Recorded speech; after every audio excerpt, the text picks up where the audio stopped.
¿Qué onda, escuchas? Bienvenidos a Noches de Terror, el podcast dedicado a aquellos temas paranormales o misteriosos que rodean la vida diaria, cosas que te podrían pasar a ti. Cabe aclarar que aquí hablamos de todo y no tenemos la verdad absoluta de nada. Lo que expresamos son meramente nuestros puntos de vista. Mi nombre es Eric y como siempre me acompaña Alex, pero no sin antes desearles una feliz Navidad. Espero se la estén pasando chido. Tú, Alex, ¿qué onda? ¿Cómo estás? ¿Qué onda, Eric? ¿Qué onda, escuchas? Pues muy buenas noches para ustedes, buena tarde para ti, Eric. Bien, aquí a punto de comenzar con este especial entre Nochebuena y Navidad. Ujú. Esa es la verdadera pregunta, ¿cuándo lo va a ver la gente? Porque bueno, sabemos que son fechas para estar en familia, pero todo bien y también pues sin antes desearles una feliz Navidad a todos y recordarles que nos pueden seguir en las redes sociales que están apareciendo aquí abajito, en Instagram y Facebook como @Noches de Terror MX, y en Twitter nos pueden encontrar como @NDT-MX. Ahí por si gustan que les conteste el buen Polo. Y Eric, ¿tienes algo más que agregar? No, creo que... Bueno, sí, tengo unos saluditos rapidísimos para Gareth Bale en Instagram y Germán Salmón en YouTube. Bienvenidos a esta bonita comunidad. Y pues creo que ahora sí no hay nada más que agregar. Los dejamos con el episodio especial de esta noche. Para una mejor experiencia se recomienda escuchar este podcast a oscuras y con audífonos.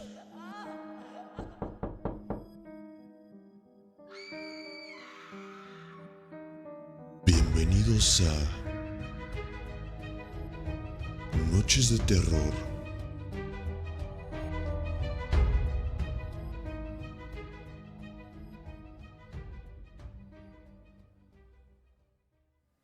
Muy buenas noches a todos nuestros escuchas, sean bienvenidos a este nuevo episodio y muy especial episodio de Noches de Terror. Mi nombre es Alex y como siempre se encuentra conmigo Eric. ¿Qué hongo? Y ahora sí, pues, ¿qué onda? ¿Cómo vamos a empezar con este episodio? Que, bueno, al principio iba a ser de puros crímenes navideños, pero me estabas contando que por ahí también hubo como un incidente muy grotesco, ¿no? Ujú. De hecho, es con lo que vamos a iniciar este episodio. Este es un episodio, como ya lo pudieron leer, sobre cosas no tan bonitas que pasaron en la Navidad, que estamos muy acostumbrados, ¿no? A que en Navidad todo es bonito, todo es armonía, Era felicidad, lo que te pero iba a decir, güey. Son fechas muy extremas. A nivel marketing, nivel social, se puede decir que sí son fechas bonitas, ujú, pero si vemos lo que hay detrás de todo esto, son fechas, güey, en las que se suicida muchas personas. Es muy común que, por ejemplo, en la Ciudad de México, en diciembre, los suicidios en el metro, por ejemplo, la gente que se avienta aumentan. Pues también quiero pensar que por lo positivo que se piensa hacer, termina deprimiendo a personas, por ejemplo, que no que le tienen están pasando familia, mal, que que la no tienen están dinero. pasando mal. Ujú. Entonces es como el punto de quiebre. Y sí, son fechas que sí se pueden llegar a poner complicadas a pesar de que no pareciera ser. Ajá, exacto. Creo que la gran mayoría de nosotros estamos acostumbrados a que Navidad siempre es reunión con familia, fiesta tras fiesta y todo, entonces irla pasando bien. Entonces, y creo que es para la mayoría de las personas, entonces cuando viene algo y da un giro de 180 grados y te cambia totalmente los planes y en vez de, no sé, estar en la fiesta, estás en un hospital, te pega mucho más de lo que debería. Y no digo que no te debería de pegar, sino que te pega más. Entonces es como una época muy susceptible. Y aparte también es una fiesta, una temporada donde por justo las fiestas y las tradiciones que tenemos ocurren muchos accidentes. Estamos hablando de desde choques automovilísticos por el exceso de alcohol en algunas personas, hasta incendios de casas, edificios por algún cortocircuito por las luces. Entonces son épocas raras. Digo, no vamos a entrar como tanto en detalle en eso, no queremos agüitar a nadie, pero sí es como como importante O sea, resaltar lo que existe se esa parte. polariza totalmente. Está por una parte la gente que la está pasando bien chingón con su familia Ujú. y por otra parte la gente que la está pasando de la verga. Exactamente. Entonces, pues en esta ocasión vamos a hablar de unos sucesos que justamente son este contraste de la Navidad. Y vamos a iniciar por uno que ya tiene su tiempecito. No es precisamente un crimen ni un asesinato, pero sí fue un accidente que digamos que dejó muy marcada la Navidad. Y pues bueno, esta es la historia de un tren en Nueva Zelanda. El 24 de diciembre de 1953, a las 3 de la tarde partió desde Wellington hacia Auckland un expreso compuesto de una locomotora de vapor, transportando consigo 11 carros, de los cuales 5 eran de segunda clase, 4 de primera, una furgoneta de guardia y una furgoneta de correos. Llevaba consigo 285 pasajeros y a la tripulación. Pasó frente a la estación de Tangiwai puntualmente a las 10:20 p.m. como estaba planeado. Tenía una velocidad promedio de 64 kilómetros por hora. Al acercarse al puente sobre el río de esta estación, un transeúnte de pie junto a las vías comenzó a agitar una antorcha al ver que el puente no estaba en buen estado. El conductor se percató de esto y logró aplicar el freno de emergencia, ayudando a reducir el número de vagones caídos en el río y por lo tanto el número de muertos, pero no evitó la tragedia. Sin embargo, esto fue demasiado tarde para detener al tren que iba hacia el puente. La locomotora y 5 vagones cayeron en el río. El coche de primera clase estuvo al borde del puente antes de que su acoplamiento con el resto del tren se rompiera y cayera al río. Los restantes vagones de primera clase, que eran 3, el camioncito o digamos el vagón de equipajes y la furgoneta de correos, se quedaron en las vías. El número de muertos consistía en 151 personas, de los cuales eran 148 pasajeros de segunda clase, un pasajero de primera, el conductor de la locomotora y un bombero. 20 de los cuerpos nunca fueron encontrados y se presume que fueron llevados 120 kilómetros río abajo hasta el océano. Entre los muertos se encontraba una novia de un jugador de cricket de ese entonces, que pues era como famosón. Y de hecho él estaba en un partido, digamos, como amistoso en Sudáfrica al momento de este accidente. Al salir a batear después de su pérdida, recibió una ovación de pie. Después de que el tren se estrelló, el transeúnte que agitó la antorcha informó al guardián del tren sobre lo que había pasado. Los dos entraron en el sexto vagón, que entonces estaba, digamos que como en una especie de equilibrio entre caerse y no caerse sobre el borde del puente. Y en un intento por salvar a los pasajeros, el vagón cayó. No pudieron sacar a todos. De los 24 ocupantes, solo falleció desafortunadamente una niña que quedó atrapada en su asiento y se ahogó. Todos los demás lograron escapar por una ventana rota. Y pues así es como quedó, digamos que marcada una de las peores navidades en Nueva Zelanda en el año de 1953. No sé si tú hayas escuchado esta historia, Alex. No la había escuchado. De hecho, si te soy honesto, para este tema, todo es nuevo.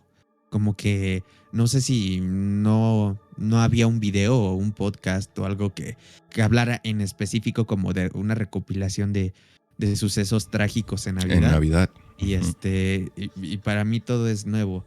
Pero bueno, ¿qué te parece si comenzamos? Bueno, empiezo ahora con una historia que está ya se empieza a poner más densa. más gore, más densa. Y estamos hablando de el asesinato de los Lawson. Uh-huh. Imagínate que un día tu papá llega y te dice que van a ir a la ciudad, o bueno, en un contexto actual a una plaza, a comprarse ropa nueva y que puedes elegir lo que quieras. Después de esto, lleva a toda la familia a retratarse.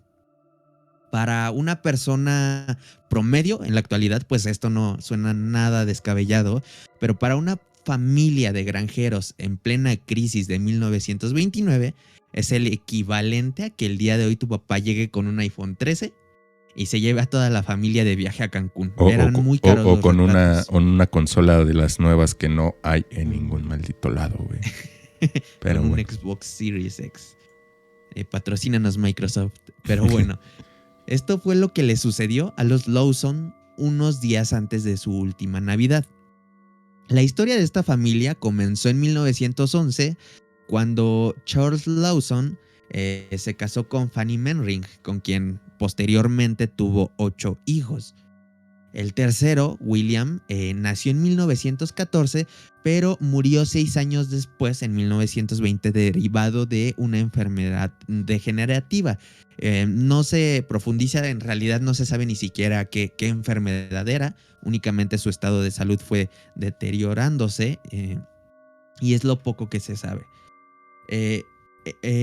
Después, en 1918, y debido a los consejos que los hermanos menores de Charles, es decir, los jóvenes Marion y Elijah, decide mudarse al área de Germantown con toda su familia. Los Lawson en general siempre se dedicaron a la agricultura, de hecho, y para ser más exactos, eran arrendatarios de tabaco y con mucho esfuerzo en 1927 compraron su propia granja en Brook Cove Road. Días antes de Navidad de este año en específico, de 1929, Lawson, que para aquel entonces tenía 43 años, llevó a Fanny, su esposa de 37 años, y a sus 7 hijos, Mary de 17, Arthur de 16, Carrie de 12, Mabel de 7 años, James de 4, Raymond de 2 años y Mary Lou de 4 meses. Güey, estos vatos no tenían nada que hacer. No había tele, güey. Eran los 20, güey, en que se podía entretener la gente. No, me sorprende que no tuvieran más hijos, güey, porque aquí eran familias súper numerosas en esos entonces. sí, hasta de a 20, güey. Pero aquí lo que me sorprende es tanto ingenio para ponerle nombre a 8 chamacos. Yo no podría ni al tercero, güey. Güey, nosotros en ponerle nombre al último perrito nos tardamos como una semana.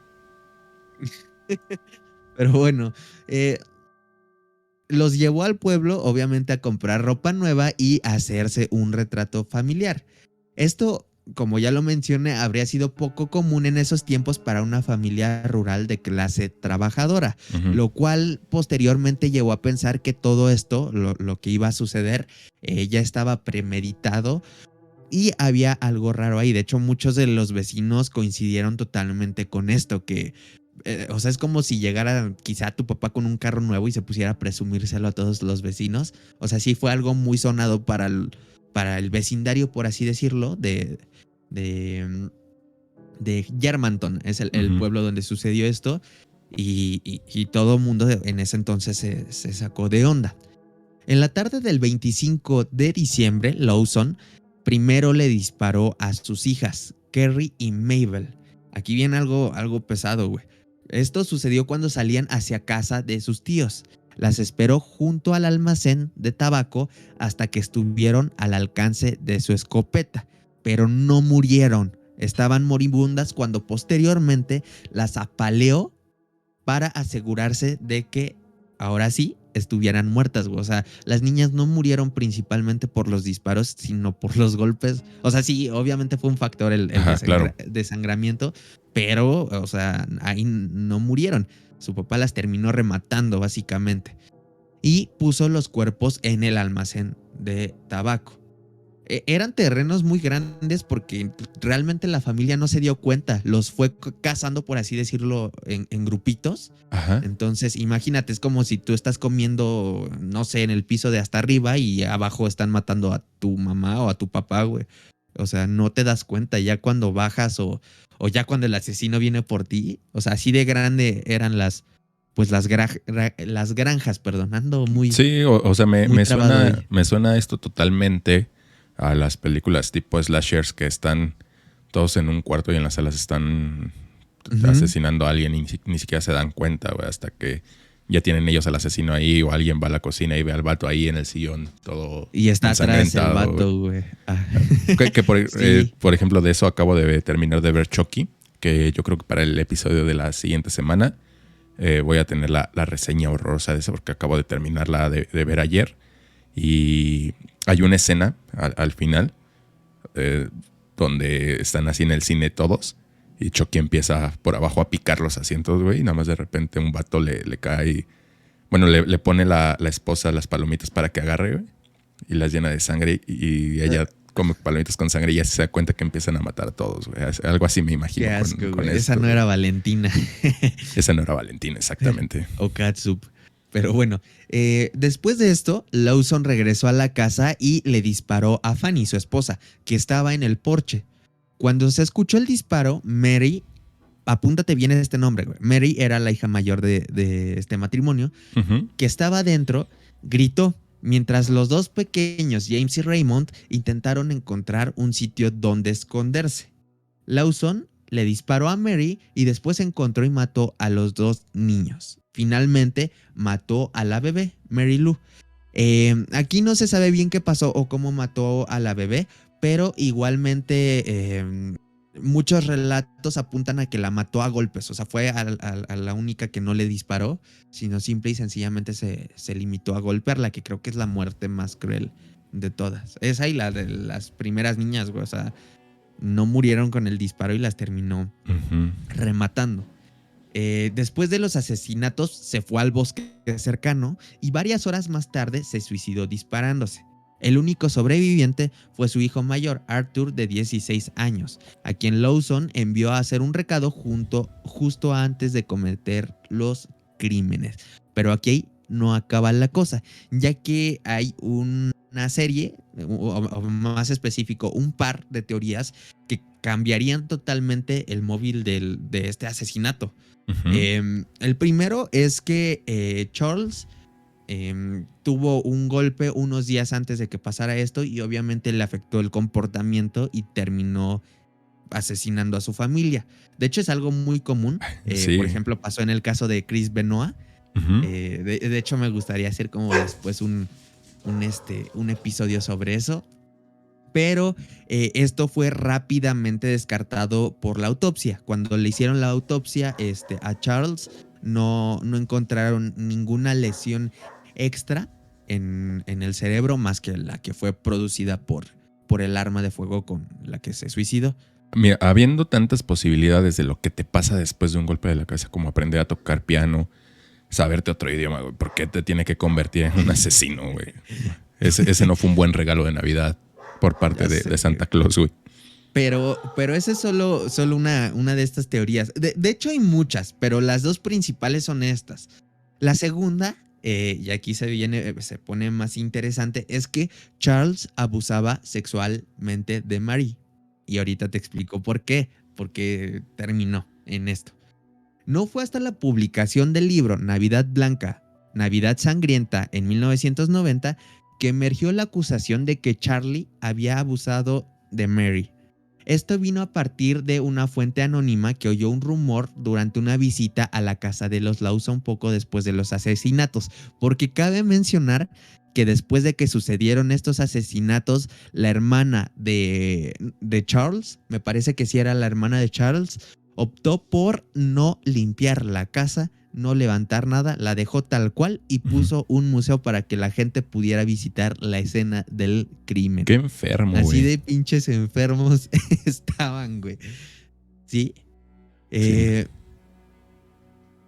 Esto, bueno, este rumor lo escuchó en una visita a esta casa y el día antes de la publicación del libro, de hecho este libro lo tuvieron que retrasar por este hecho, el autor recibió una llamada de Stella Lawson, una pariente que ya había sido entrevistada previamente para el libro, y Stella le dijo haber escuchado a las tías y cuñadas de Fanny, la esposa de Charles, incluyendo a su propia madre, Yeti Lawson, decir cómo Fanny había estado preocupada por una relación incestuosa entre Charlie y Mary. Yeti murió a principios de 1928, por lo que Fanny habría sospechado del incesto tiempo antes de los asesinatos que ocurrieron a finales de 1929. Más evidencia para esta teoría fue revelada en El significado de nuestras lágrimas, libro publicado por el mismo autor en 2006. Ella, Mary, otra Mary, es una amiga cercana de Mary Lawson, o sea, era Mary con y Marie. Es como aquí en México. Es que sí, güey. María como, y como Lupita María y- Fernanda, María Luisa, María Guadalupe. Güey. Sí, güey, totalmente, Sí. totalmente te entiendo. Una amiga de la hija mayor de los Lawson reveló que unas cuantas semanas antes de esa Navidad, la hija mayor, la que supuestamente era abusada, le contó que estaba embarazada de su propio padre y que tanto él como Fanny lo sabían. Otro amigo cercano y vecino de los Lawson, Gil Hampton, declaró que sabía de problemas serios dentro de la familia, ya que de repente se escuchaban discusiones muy cabronas. O sea, Ujú. de hecho, este vato, Charles, sí se sabía que era como hasta un poco agresivo. Si bien se sabía que era trabajador y le chambeaba, también se sabía que podía tender a ser un poco agresivo. Pero se rehusó este vato a dar más detalles. ¿Y por qué se supone que mató este vato? O sea, ¿en qué deriva? Porque muchos se preguntarán ¿en qué tiene que abusaba a su hija? O sea, ¿por qué mató a todos? Porque hay otra teoría que se desprende de esta misma que dice que unos socios recordemos que era granjero, vendía tabaco, Ujú. unos socios de este vato habían descubierto lo que había pasado, se enteraron de que su hija estaba embarazada y pretendían, por así decirlo, quemarlo, funarlo con más gente del mismo medio, por así decirlo, y esto únicamente iba a provocar una mala reputación y que ya no pudiera vender tan fácilmente el tabaco. Es decir, prácticamente su negocio habría terminado y pues iba a tener una vida complicada y por eso optó en pues matar a su familia. De hecho, dato curioso, la foto, el último retrato de los Lawson está por ahí en internet, está la foto y se las vamos a dejar en los show notes de este episodio. Va, me late. Y sí es una historia fuerte porque, bueno, la que yo traigo también ahorita, la siguiente también implica a la familia.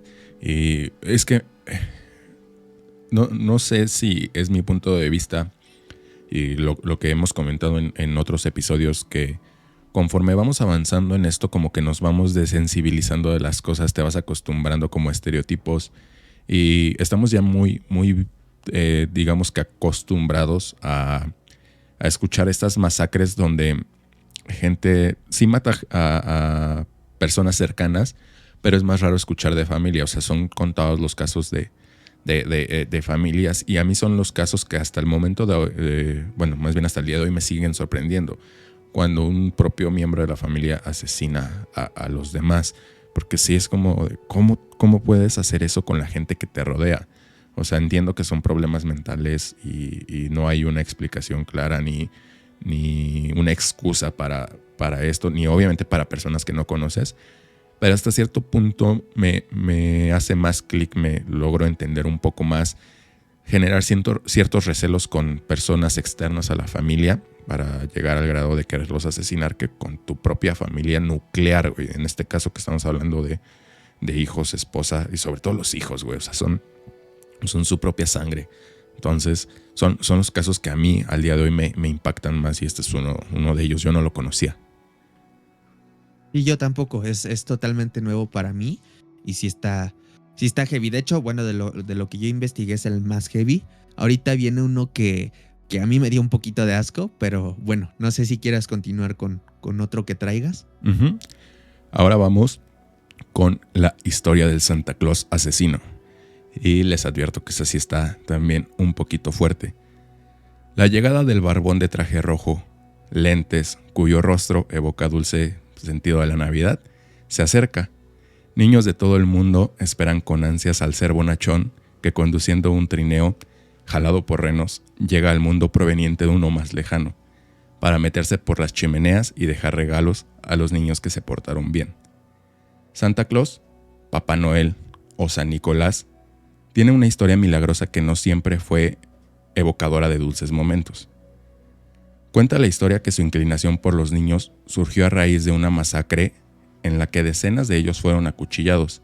En aquel tiempo, por ahí de los años 280, Nicolás de Bari rezó fervientemente por su salvación, logrando que algunos se recuperaran. Pero esa es historia quizás para otra ocasión. Este origen sangriento y benévolo a la vez de la figura mítica de Papá Noel quizás pudo ser leída por Bruce Jeffrey Pardo, quien tristemente pasó a la historia por ser conocido a nivel mundial como el temible Santa Claus después de que matara a su familia política en el 2008. Esto no es tan viejo como las otras historias. Y yo creo que eso es lo que lo hace todavía un poquito más fuerte, porque estas historias que ya habíamos comentado anteriormente, pues ya tienen unos cuantos años, pero esta digamos que todavía está fresca hasta cierto punto. Él, disfrazado de rojo, botas de peluche y unas grandes barbas blancas. Pardo había sido un apacible y ejemplar ciudadano. Radicaba en California, Estados Unidos, y trabajaba en la industria aeroespacial recibiendo un para nada despreciable salario. Estaba casado, pero los problemas mentales que sufría desde pequeño nunca desaparecieron completamente, lo que, aunado a su inesperado despido y posterior divorcio, detonó en una de las peores masacres de las que se tenga memoria en el vecino país del norte. Algunas agencias internacionales de noticia retomaron la nota local debido a lo impactante de los hechos. Jeffrey, quien llevaba ya algunos meses separados de su esposa, se presentó en la casa de sus ex-suegros la noche del 24 de diciembre de 2008.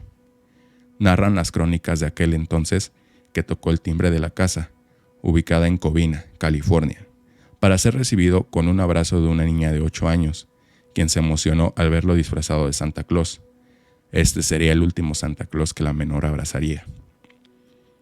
Cuando la pequeña se separó de los brazos de Jeffrey, este sacó una pistola y le disparó en la cara. El Santa Claus asesino portaba 4 armas de fuego y una bomba para rociar gasolina. En la fiesta, además de su exesposa y suegros, se encontraban 22 personas más, 9 de las cuales murieron a causa de los balazos y un posterior incendio que él desató. Pardo entró al domicilio disparando. Pocos fueron los que pudieron escapar de sus garras. Algunos se aventaron por las ventanas, quedando heridos en el patio de la vivienda. Otros más esquivaron como pudieron las balas entre la multitud y lograron salir. Una vez que llegó la calma siniestra de la muerte, el sujeto, abrió una caja de regalo que tenía colgada en la espalda. Soy inclusivo, güey, el sujete. No sabemos cómo se identificaba él, pero bueno, este sujete abrió una caja de regalo que traía colgada en la espalda y descubrió o sacó un rociador de gasolina y le empezó a esparcir por todo el lugar. Tomó un cerillo, lo encendió y lo arrojó al suelo, completando su siniestra obra. Jeffrey salió y orgulloso se dirigió a la casa de su hermano, ubicada en la localidad de Sylmar, con el traje adherido a su piel, pues las llamas también lo habían alcanzado. Entró a la vivienda, se quitó el abrigo rojo, las barbas blancas y los lentes. Algunos pedazos de la piel de su torso, brazos y piernas fueron hallados poco después en el traje. Esto porque pues obviamente a él también lo alcanzaron las llamas y pues estos trajes suelen ser como de poliéster, algunas telas ahí como mezcladas con plástico, y esto hizo que con el calor se le adhirieran a la piel. Una vez desnudo, tomó un arma de las que había utilizado para masacrar a la inocente familia y se pegó un tiro en la sien. La autopsia al Santa Claus asesino reveló que llevaba al menos 7 días inhalando caspa del diablo antes del ataque. El director del laboratorio donde se realizó el estudio y los forenses no pudieron determinar qué tanto pudo influir la droga en los planes de Pardo, pues todo estaba planeado con antelación y prueba de ello fue un ticket de avión que fue encontrado en la vivienda de su hermano cuyo destino era Canadá y estaba a su nombre, además de $17,000 que, por sorprendente que parezca, estaban adheridos con cinta a las piernas del asesino, güey. O sea, este güey planeaba, terminando de asesinar a todos, escaparse a Canadá, güey, con dinero, y traía el dinero ahí amarrado a las piernas, güey, para que no se le perdiera. Algunos reportes no confirmados afirmaron que el macabro plan de Jeffrey iba más allá, pues su madre, Nancy Windsor, asistiría a la fiesta de Nochebuena organizada por la familia política con la que se llevaba bien, y él estaba enterado. Según la información que trascendió en aquel entonces, una gripa le salvó la vida a la señora, quien se disculpó con la ex esposa de Jeffrey por no poder asistir y le envió un regalo por correo. Aquel diciembre de 2008 fue el más rojo que se haya vivido en Covina y los habitantes lo recuerdan. no sin un cierto escalofrío que les invade cuando se trata de hablar del terrible Santa Claus asesino que una vez fue un ciudadano ejemplar.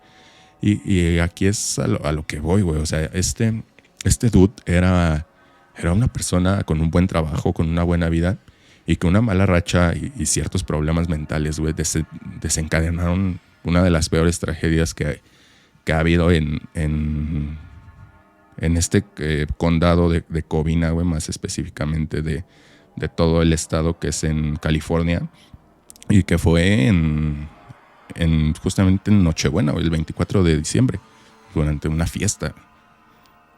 No sé tú qué piensas que harías si te topas con una situación así, o si escucharas de que aquí en México pasó algo así, güey. No, bueno, aquí en México sí hay gente que de repente se le deschave. Bueno, hay ciertos casos, no voy a decir cuáles, porque también están como medio funables, pero específicamente uno en Monterrey, güey, de un niño. Pero bueno, el chiste es que sí, o sea, es muy raro el ser humano y sobre todo el cerebro, cómo tiende a funcionar a veces y en ciertos casos. No sé si te acuerdas, por ejemplo, me recordó de alguna manera a un caso que les había platicado no recuerdo en qué episodio hablamos de los caníbales. Pues creo que fue en el de canibalismo, justamente de los caníbales de ahí del río Ganges. Y en una entrevista a uno, como lo platiqué creo en ese episodio, un güey cuenta que era ingeniero, que era programador, y un día de buenas a primeras dijo, la neta estoy hasta la madre de mi vida, y se fue ahí con los caníbales y vive ahora ahí con ellos. Pero que es justo lo que esta historia refleja, güey, que un mal momento, un mal acontecimiento, una mala racha te puede llevar a darle un giro 180 a tu vida, güey, y terminar siendo recordado como uno de los peores asesinos de la historia. Entonces, pues es gente, digo, también no sé qué pensaron, qué pasaban ya antes de todo eso. Digo, por algo supongo terminaron así, o simplemente fue un problema mental que por alguna enfermedad, algún golpe, algún mal funcionamiento tal cual físico pudo haber pasado.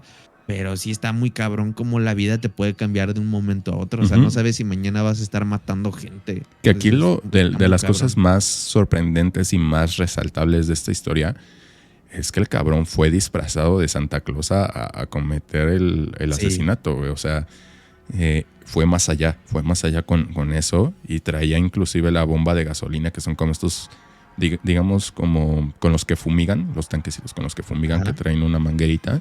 Traía uno de esos envuelto como regalo, güey. Y con eso roció toda la casa para posteriormente incendiarla. Pues este güey sí fue más allá todavía. Bien maquiavélico el vato, güey, ¿no? Es como el vato que se disfrazó de Joker en una premiere fue de Joker, ¿no?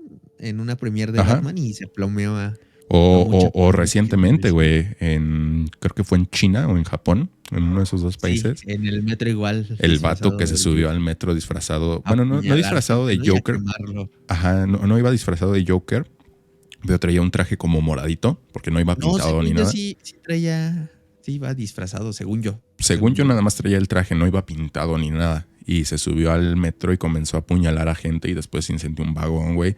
Y el cabrón se sentó, o sea, después de que hizo su desmadre, se sentó en el vagón y se puso a fumar hasta que llegaron a arrestarlo, güey. Che loquito. Y cuando llegó, bueno, no voy a hacer chiste, güey. Pero bueno, ¿qué te parece, Eric? Si, bueno, ya este es mi último caso de este episodio de Navidad, Nochebuena. No, Navidarks. Vuelvo a insistir que no. Vamos a dejarlo como de Nochebuena, porque al fin y al cabo sale hoy mismo en la noche, entonces. Bueno, este es el asesinato de los Goldmark, y te digo, bueno, ahorita te echo la referencia, pero bueno. Aquella noche del 24 de diciembre de 1985 parecía ser una Nochebuena tranquila para Seattle, la ciudad en la que sucedió esto. Pero no lo iba a hacer para el abogado Charles Goldmark, su esposa Annie y sus hijos Colin, de 10 años, y Derek, de 12. De hecho, aquella iba a ser su última Navidad. Mientras esperaban ansiosos a la cena, alguien tocó la puerta y desde afuera de la casa, una voz les dijo que tenían un paquete para entregar. Desafortunadamente no era el señor Mamason. De hecho, en realidad era David Lewis Rice, un sujeto anticomunista que entró a golpes a la casa de los Goldmark, dando un empujón a quien la abrió. Posteriormente, se metió en el hogar y atacó a los adultos con un pañuelo con cloroformo, y una vez inconscientes, procedió a esposarlos. Cuando sus víctimas estaban totalmente inconscientes, utilizó una plancha de vapor y un cuchillo para terminar con sus vidas. Aquí viene la referencia, güey. Según una crónica de la Associated Press, el criminal describió cómo sus víctimas padecieron su odio. Estaban vivas y después de que les di el cloroformo, luego procedía a golpear sus cráneos con una plancha de vapor hasta abrirlos. Él mismo confesó. Así que decidí terminar el trabajo con un cuchillo, insertar la punta del cuchillo en el cráneo donde se rompió por la plancha y después agité todo alrededor, güey. No Y mames. esto no hizo más que recordarme A la fábrica del doctor al Fuchenstein. Fuchenstein, güey. No Traía, mames, güey. Es que, contexto, había un juguete, no sé si todavía exista, creo que era de Mi Alegría o no sé de quién era, Sí, creo que era de pero mi era alegría. la fábrica del doctor Fuchenstein. Y uno de los juguetitos que traía era un cráneo que traía una tapita, la abrías y ahí podías preparar un cerebro que era como dulce, era como una espumita sabor cereza y te la podías comer, güey. Pero Sí, güey, también pensé en lo mismo. Pensé en lo mismo y yo creo que las personas, los escuchas con los que compartimos generación, güey, infancia de aquellos años y tuvieron este juguete, también se lo imaginaron a la perfección, güey, qué asco. Pero bueno, Annie y el pequeño Colin murieron instantáneamente debido a los ataques. En cuanto a Charles, sobrevivió en un hospital hasta el 9 de enero de 1986, mientras que Derek permaneció en coma hasta finales de enero. David Rice fue detenido el 26 de diciembre después de, como ratero imbécil, después de usar una tarjeta que había robado de la casa. Cuando lo capturaron tenía ese plástico y $14. Según sus declaraciones, el móvil, o sea, la razón del crimen, había sido el robo. Pero los investigadores no tardaron en conocer los verdaderos motivos, ya que el New York Times posteriormente publicó que se había declarado como un soldado anticomunista y dijo que ellos eran comunistas. De aquí lo del principio de que era anticomunista.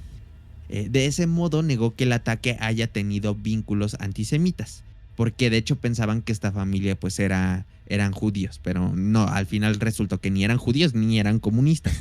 También afirmó que no se dio cuenta de que los niños estarían en la casa, pero una vez que había entrado en la casa dijo agarro parejo. Qué cagado, güey, que por algo que piense alguien de ti hasta te lleguen a matar, ¿no? Está muy culero eso. Las investigaciones policiales revelaron que los Goldmark no eran ni judíos y mucho menos comunistas. Charles había sido asesor, o sea, de hecho por esto se pensó que era comunista, pero no, realmente no era así, ya que Charles había sido asesor jurídico del Partido Demócrata en Washington y había trabajado en la campaña presidencial de Gary Hart. Eso sería lo que confundió a Rice, que había oído hablar de la familia en el Club de Pato, la cual era una organización política conservadora. Su mentor negó que allí se haya predicado alguna vez cualquier tipo de violencia o el antisemitismo. Más tarde se supo en 1963 que John Goldmark, el padre de Charles, el que fue asesinado, demandó a ese club, es decir, el Club de Pato, por difamación, lo que a su vez también le costó su carrera como miembro de la legislatura de Washington. Era gente que estaba muy metida en la política, pero ganó el juicio por $40,000. Otro fue que Sally, la madre de Charles, fue miembro del Partido Comunista. Ella sí era comunista. El odio político fue el motivo por el que Rice mató a toda una familia. En el verano de 1986 fue declarado culpable de 4 cargos de homicidio agravado de primer grado y condenado a muerte. Pero el hijo de puta en 1998, después de lograr un nuevo juicio, su condena se conmutó a cadena perpetua sin posibilidad de libertad condicional, después de que se declarara culpable de todos los cargos, y hasta la fecha sigue vivo el vato. Maldito. Sí, güey. Pero sí hay las fuchi-referencias. Sí, güey, Las sí estuvo muy asqueroso. Estuvo muy asqueroso eso, güey. Definitivamente. Sí, y pues, no, o sea, este también pues es, digamos que un caso más reciente que todavía, te digo, son los que impactan más porque sabemos que, por ejemplo, estas personas siguen vivas. Y lo vimos, por ejemplo, en el episodio pasado con el coleccionista, el tipo este ruso que sigue en la cárcel y estaba o está este proceso en el que probablemente pueda salir, güey, porque se declaró como enfermo mental. Entonces son un chorro de cosas que te hacen pensar en muchas cosas y aparte te dejan con ese miedo de qué te podría pasar a ti. Bueno, que pensándolo bien, o sea, no sé qué es peor. Si sentencia ¿Pena de de muerte muerte? o cadena perpetua. ¿Tú qué piensas que es mejor para pues gente así? Pues mira, Es que por una parte la muerte pues es algo relativamente sencillo, no sabemos qué hay después. Puede ser hasta algo bueno para ellos. O la otra es la cadena perpetua, como tal estás de mantenido, aunque creo que en Estados Unidos sí los obligan a trabajar para pagarse su comida, pero pues andan ahí, ¿no? Mira, no soy experto en leyes, no soy filósofo, no soy moralista. Pues me remito a nuestro intro. Esto es meramente mi opinión personal y yo creo que para una gente que... Y tampoco estoy tratando de inculcarle mi mismo pensamiento a otras personas. Quiero dejar eso bien en claro. Yo creo que para este tipo de personas donde sí ya cometieron crímenes tan atroces, se atrevieron a tanto, yo creo que no hay una posibilidad de reformación, güey. O sea, ya es un daño el que tienen irreparable. Viven en otra realidad totalmente distinta a la que vivimos nosotros. El resto de personas son un riesgo. Y yo creo que aquí sí es totalmente justificable la pena de muerte, porque aparte, como bien lo dices, aparte de todo, es un gasto que nosotros como contribuyentes que pagamos nuestros impuestos, saludos Hacienda, si te pago, no me das nada, te cuestan, güey. Entonces, por ejemplo, yo, mi opinión muy personal es que sí estoy de acuerdo con la pena de muerte para este tipo de personas. Aunque también, güey, existe el otro lado de que ves tanta injusticia de gente que está en la cárcel, güey, por crímenes pendejos o delitos pendejos más bien, que ni siquiera cometieron. Exactamente, por ese tipo de cosas como robarse una lata de atún, por posesión de marihuana, que aparte dices, o sea, ahorita ya está súper comprobado que la marihuana no genera este tipo de acciones en las personas y están en ese, digamos que limbo como de no saber qué va a pasar con ellos. Y si estuviese aprobada la pena de muerte aquí en México, pues a lo mejor les toca a ellos. Entonces, yo creo que sí, para este tipo de personas específicamente, que está comprobado que asesinaron a gente así de maneras tan atroces y todo esto, pues sí está totalmente justificable la pena de muerte. Ok. Buen punto de vista, muy respetable. Y pues no sé si quieras pasar nada, ya no tengo otra historia. ¿Ya es todo? Es la última que traigo. Este episodio quedó cortito, pero pues es nuestro, digamos que especial de Navidad. Queríamos traerles ahí un poquito de esto. De sangre. De para sangre. que cenen a gusto, culeros. No, ya fuera de toda broma, esperamos les haya gustado el episodio. Es hablar un poquito de cosas que han ocurrido en Navidad o interrelacionadas con los temas que tocamos aquí en el podcast. Y pues no sé, desearles nuevamente feliz Navidad, feliz Año Nuevo. Nos vemos la siguiente semana con el especial de fin de año, que ahorita vamos a planear qué va a ser. Y pues ya nos vemos en el siguiente episodio. ¿Tienes algo más que agregar tú, Alex? No, nada, un abrazote para todos, cuídense mucho. Me guardan piernitas y hacen pierna en su casa. Seguimos con ¿cómo se llama esta cosa? Pandemia. Entonces, cuídense mucho, no No anden ahí de abrazadotes, sana distancia. Y pues nada, esperemos todos la pasen bien. Y si no, pues ojalá mejore todo pronto. Muchas gracias por escucharnos y nos vemos el siguiente episodio. Adiós. Bye. Bye.